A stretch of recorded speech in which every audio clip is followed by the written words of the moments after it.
Ahsan মঞ্জিলের gate থেকে, গেটের বাইরে থেকে আমরা দুইটা টিকিট সংগ্রহ করলাম 40 টাকা করে জনপ্রতি। আমরা দুইটা নিলাম 80 টাকা দিয়ে।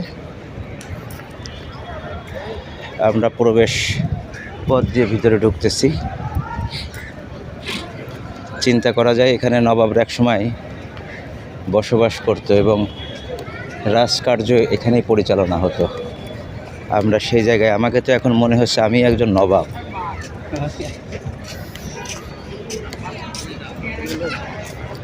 এই রাস্তা দিয়ে কত নবাবে হেঁটেছে আসলে বলা মুশকিল। 13 বছরের দীর্ঘ পথ পাড়ি দিয়ে এই প্রাসাদটা তৈরি হয়েছিল, অর্থাৎ 13 বছর ধরে এর কাজ চলেছিল। এর যে ওয়াল, যে দেওয়াল,